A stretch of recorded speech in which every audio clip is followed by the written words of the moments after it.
नमस्कार। स्वागत है आपका हमारे चैनल एस्ट्रो कार्मिक कोच में। मैं रेणु चतुर्वेदी। आज हम आपसे एक कुंडली विश्लेषण के बारे में बात करेंगे। एक कुंडली जो हमारे पास बहुत टाइम से थी, अब उसके बारे में आज हम प्रोडक्ट कर रहे हैं। आइए आपको बताते हैं कैसे कुंडली का प्रोडक्शन होता है। और ये कुंडली एक जातक की है जो अपनी ज़िंदगी में क्या क्या किए और क्या क्या होगा, इसके बारे में हम आपको बताते हैं। इनके लग्न में सिंह राशि में चंद्रमा है। लग्न में जब सिंह राशि में चंद्रमा होते हैं तो व्यक्ति का जो व्यक्तित्व है वह आकर्षक होता है, मगर उन्हें क्रोध भी जल्दी आता है, जिद के पक्के होते हैं, अपने अलावा किसी और के बारे में सुनना पसंद नहीं करते हैं और न ही ऐसे लोगों को ज़्यादा किसी दूसरे के शासन में रहना पसंद होता है। ये अपने ही शासन में रहना पसंद करते हैं। द्वितीय स्थान में कन्या राशि है, जिनके स्वामी बुध जो है पंचम स्थान में है।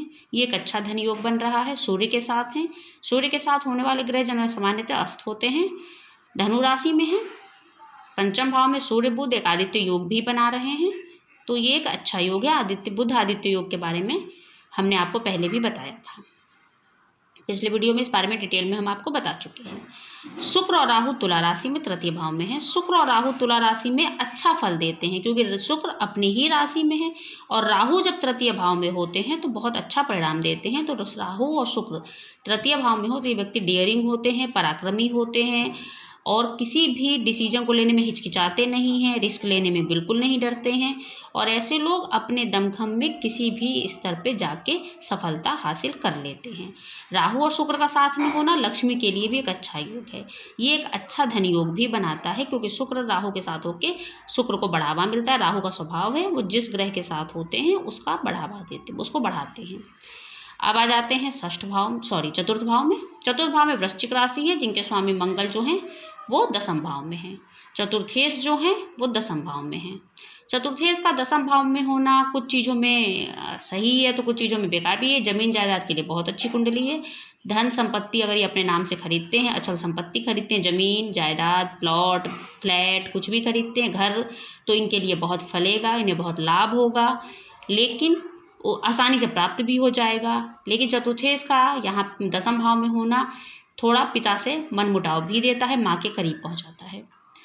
अब आ जाते हैं हम पंचम भाव में डिस्कस कर रहा।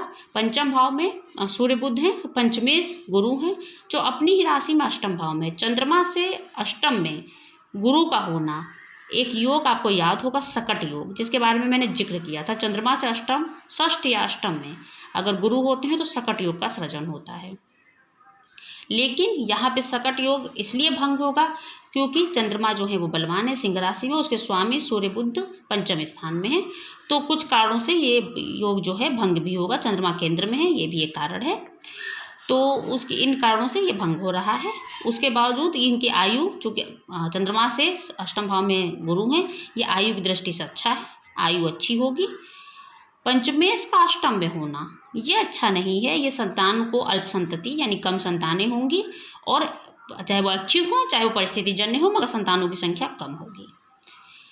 ये थोड़ा सा इस मामले पंचम भाव सिर्फ संतान ही नहीं देखता है, विद्या बुद्धि धन ये भी देखता है। तो ये बात भी ध्यान रखिए कि एक समय में इनको धन से संबंधित भी दिक्कतें होंगी। एक समय में जिस विद्या को ये बहुत टाइम तक कर रहे होंगे उसको भी इनको उसमें करियर पे एक मोड़ लेना पड़ेगा और एक चीज़ को छोड़ के दूसरी चीज़ को पकड़नी पड़ेगी।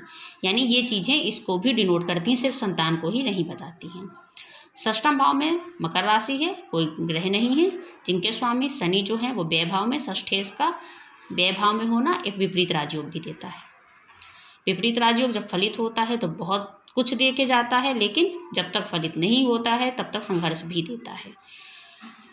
अब आ जाते हैं सप्तम भाव में। सप्तम भाव में शनि है, कुंभ राशि है, जिसका स्वामी शनि यहाँ पे है, व्यय भाव में है।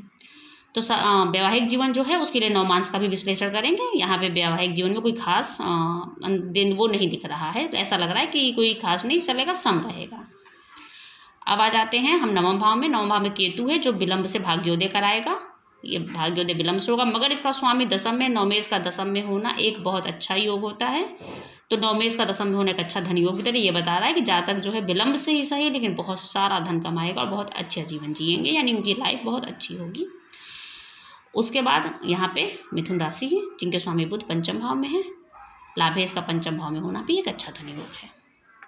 व्यय स्थान में शनि वात, कफ और पित्त की बीमारी देता है जो जातक को है। अब आ जाते हैं नवमांस पे। नवमांस विवाह के लिए देख लें, क्योंकि यहाँ पे विवाह हम ज़्यादा अच्छी तरह नहीं समझ पाए। विवाह के लिए देखें तो यहाँ पे जो है गुरु हैं, और गुरु जो है यहाँ पे आके पंचम भाव में आके, सप्तमेश गुरु हैं जो पंचम भाव में आके नीच के हो गए हैं, मकर राशि में चले गए हैं। ठीक है।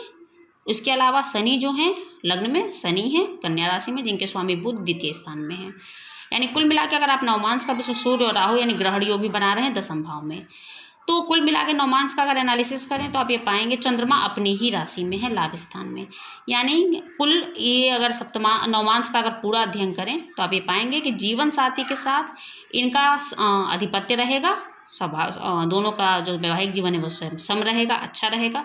कुंडली के अकॉर्डिंग सप्तमेश चूंकि नीच के यहाँ पे जाके हैं, इसीलिए पंचम भाव में, इसीलिए यहाँ ये भी यहाँ पे बता रहा है कि संतानों की संख्या अधिक नहीं होगी, और जो संतान होंगे गुरु हैं तो लड़का होगा। इसके अलावा कुंडली, बाकी कुंडली शुक्र अपने भाग्य स्थान में अपने ही भाव में है, यानी जो जीवन साथी होगा उसका भी भाग्य अच्छा होगा, उनके साथ शादी होने के बाद इनका भाग्य अच्छा होगा। तो कुल मिला के कुंडली सम है, बुध तुला राशि में है। तो ये कुल मिला के कुंडली ये बताती है कि इस जातक का भाग्योदय लेट होगा, मगर जब होगा तो बहुत अच्छा होगा, संतानें कम होंगी, किसी के शासन में रहने का स्वभाव नहीं होगा, आयु अच्छी होगी, और करियर में अपनी ऊंचाई पे पहुंचेंगे मगर विलंब से पहुंचेंगे। तो कुल मिला के कुंडली ये विश्लेषण करती है। अगर आपको भी अपनी कुंडली को ऐसे ही विश्लेषण करवाना है तो आप हमें दिए गए चैनल पर संपर्क कर सकते हैं, कमेंट बॉक्स में अपनी कुंडली भेज सकते हैं, और भेज के और हमारे चैनल को सब्सक्राइब करिए। सब्सक्राइब करने के बाद आप हमारे चैनल के थ्रू जुड़ जाएंगे, और अपनी कुंडली विश्लेषण इसी प्रकार करवाना चाहते हैं तो आप हमारी अपनी कुंडली भेजिए, हम उसका भी अगर हमें समय मिला तो हम जरूर विश्लेषण करेंगे। नमस्कार।